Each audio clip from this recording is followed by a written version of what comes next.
Good morning class. Good morning बच्चों, कैसे हैं आप सभी लोग? बढ़िया बिल्कुल। चलिए तो बच्चों बोर्ड एग्जाम हमारे पास आ रहे हैं धीरे धीरे। आज कल हम लोगों ने लीनियर इक्वेशन चैप्टर फिनिश कर लिया था। आज हम लोग पढ़ेंगे क्वाड्रेटिक इक्वेशन। क्वाड्रेटिक इक्वेशन का रिवीजन कर लेते हैं। क्वाड्रेटिक इक्वेशन सबसे पहले आता है अपना टॉपिक डाल लेते हैं मैथ्स सब्जेक्ट, और टॉपिक डाल लेते हैं अपना क्वाड्रेटिक इक्वेशन। अब हम बात करते हैं क्वाड्रेटिक इक्वेशन हमारी जो है, क्वाड्रेटिक इक्वेशन क्या होती है सबसे पहले आपको ये पता होना चाहिए। ठीक, कोई भी ऐसा अलजेब्रिक एक्सप्रेशन या कोई भी ऐसी इक्वेशन जिसकी हाईएस्ट पावर या डिग्री कितनी होनी चाहिए, 2 होनी चाहिए। ऐसा पॉलिनोमियल जिसकी डिग्री कितनी हो, 2, उसको बोल देते हैं हम क्वाड्रेटिक इक्वेशन। अगर इस तरीके से कोई भी चीज लिखी है x² + 4, ये हमारा क्वाड्रेटिक इक्वेशन है। x² + 3x + 2, ये भी हमारा क्वाड्रेटिक इक्वेशन है, क्योंकि यहाँ पर डिग्री हमारी कितनी है, हाईएस्ट पावर हमारी कितनी है, 2 है। डिग्री हमारी 2 होती है, उसी को हम बोल देते हैं हम क्वाड्रेटिक इक्वेशन। ठीक, आगे बढ़ते हैं हम। ये तो हमारा बेसिक है क्वाड्रेटिक इक्वेशन क्या होती है। अब क्वाड्रेटिक इक्वेशन में एक चीज और मैं आपको बता देता हूँ। जैसे ये लिखा होता है x² + 4x + 3 = 0 या 3, ऐसे लिखा होता है। या इस तरीके से x² + 4x, इसी को आप ऐसे भी लिख सकते हैं। ठीक, तो हमसे क्वेश्चन में पूछा जाता है कि फाइंड a b c। ठीक, ऐसे निकालते हैं, देख लीजिए। पहले आप इस सबको शिफ्ट कर लीजिए, पहले आप इसको इस फॉर्म में बना लेंगे।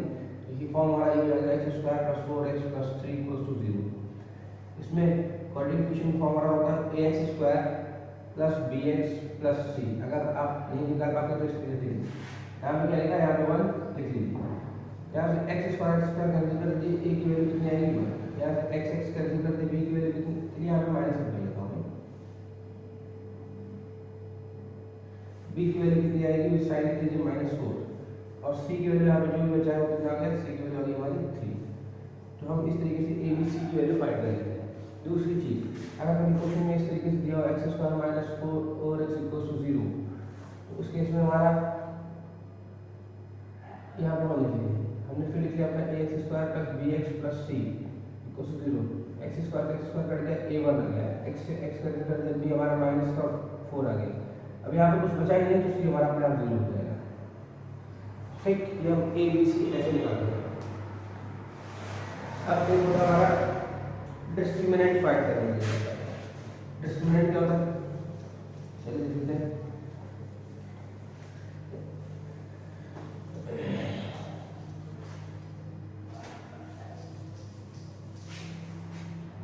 डिस्क्रिमिनेंट को हम d से रिप्रेजेंट करते हैं डिस्क्रिमिनेंट को, और ये होता है हमारा b² - 4ac। मैंने आपको a b c इस क्वेश्चन में पहले find the discriminant of this equation. अगर मैं आपको पूछ दूं इसमें डिस्क्रिमिनेंट क्या होगा इस इक्वेशन का, तो आपको a b c की पहले वैल्यू बता दीजिए। मैंने आपको सिखाया कि क्या कैसे निकालते हैं कि x² + bx + c। इक्वेशन हमने इसके पास में लिखी, या ब्रैकेट में करेंगे अपने लिए। a की वैल्यू 1, b की वैल्यू आपकी -4, और डायरेक्ट निकालेंगे सो गुड, c की वैल्यू 3। ये वैल्यू आ गई। डिस्क्रिमिनेंट हमसे पूछा था, तो b की जगह पर वैल्यू रखेंगे -4 का स्क्वायर, -4 × a की जगह पर 1 और c की जगह पर 3, 16 और 4 3 12, माइनस कर देंगे 4। डिस्क्रिमिनेंट हमारा कितना है इस इक्वेशन का, 4। डिस्क्रिमिनेंट हम इस तरीके से निकालते हैं। ठीक, एक सबसे पहले मैंने आपको बताया डिस्क्रिमिनेंट कैसे निकालते हैं। उसके बाद हम बात करते हैं किसी भी इक्वेशन का हम नेचर कैसे निकालते हैं। नेचर ऑफ द रूट्स बहुत इंपॉर्टेंट है, सबसे ज्यादा इंपॉर्टेंट यही होता है कि नेचर ऑफ द रूट्स क्या होता है। क्वेश्चन आता है ऐसे बोर्ड में।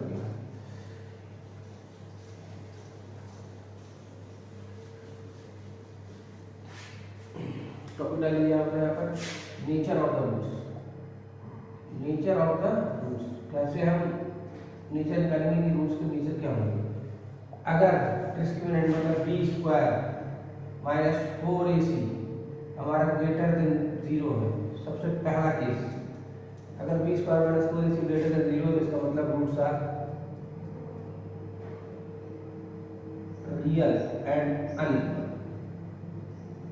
इसका मतलब जो x की वैल्यू आएगी वो हमारी रियल होगी और अनइक्वल होगी, मतलब कि इक्वल रहेंगी वो वैल्यूज। ठीक, दूसरा b² - 4ac = 0। इस केस में हमारे रूट्स कितने होंगे, रियल होंगे और इक्वल होंगे, real and equal. Third case,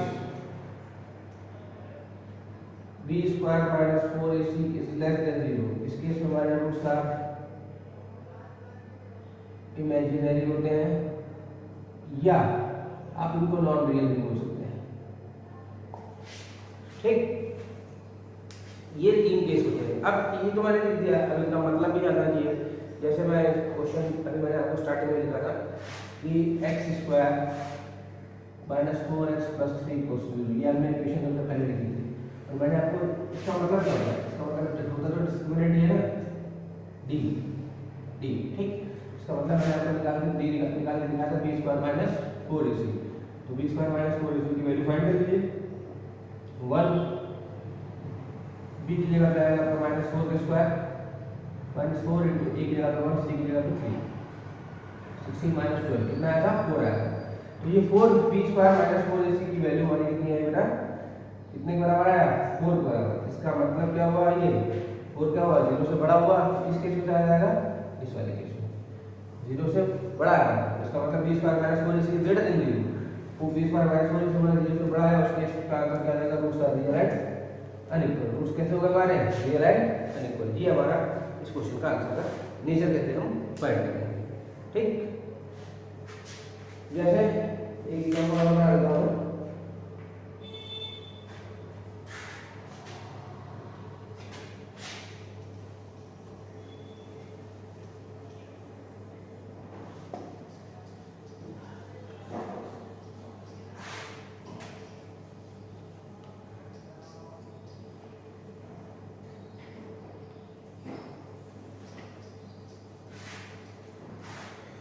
जो क्वेश्चन दिया है हमारा 2x square plus 6x plus 3 equals to 0, 2x square plus 6x plus 3 equals to 0, ये हमको क्वेश्चन दे रखा है।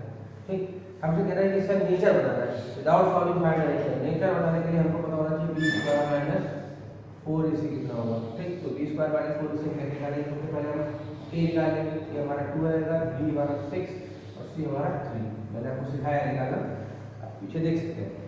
अब b square minus 4ac find करेंगे, b कितना है हमारा 6 का स्क्वायर माइनस 4 इंटू a कितना है हमारा 2 और c कितना है 3, 36 माइनस 4 टू 8 इज 24, कितनी वैल्यू आई हमारी 12।